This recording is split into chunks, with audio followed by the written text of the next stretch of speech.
Greetings and salutations, my name is Mark Anderson Audio and we're going to be doing some more tests with the Waves NS1. So I'm going to try reading a cookbook in my bathroom, which has an annoying kind of echoey sound, and we're going to have the fan on, which is an incredibly annoying and loud fan, and then we're going to try see how well the NS1 can deal with that sound.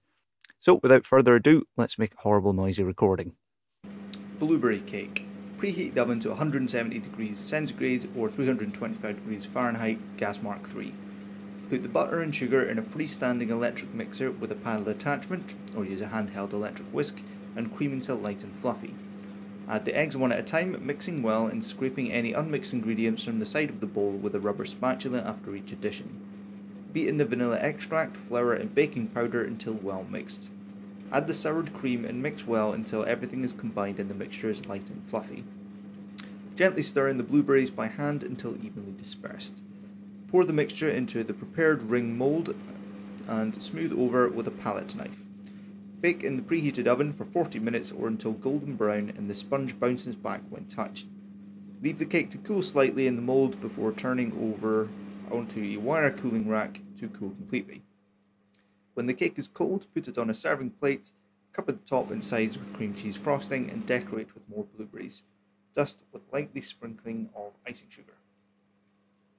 How about another recipe? Coffee cake. To make a coffee essence, put the instant coffee granules and 170 ml water in a small saucepan and bring to the boil. Boil until reduced by half, then remove from the heat and leave to cool completely. Set aside a tablespoon of the essence to use in the frosting. Preheat the oven to 170 degrees centigrade, 325 degrees Fahrenheit, gas mark 3. Put the butter, sugar and cold coffee essence in a freestanding electric mixture with a paddle attachment, and beat until all the ingredients are well incorporated. Add the eggs one at a time, mixing well and scraping any unmixed ingredients from the side of the bowl with a rubber spatula after each addition. Beat in the flour, baking powder and cocoa powder and mix well until everything is combined and the mixture is light and fluffy. Pour the mixture into the prepared ring mould and smooth over with a palette knife. Bake in a preheated oven for 40 minutes or until the sponge feels firm to the touch. Do not open the oven while the cake is baking as it will sink.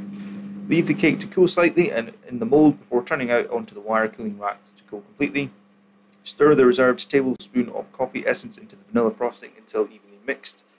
When the cake is cold, put it on a serving plate, cover the top with frosting and dust with a light sprinkling of cocoa powder. Decorate with the chocolate shavings and coffee beans if using holy goob. Lord, that sounds good.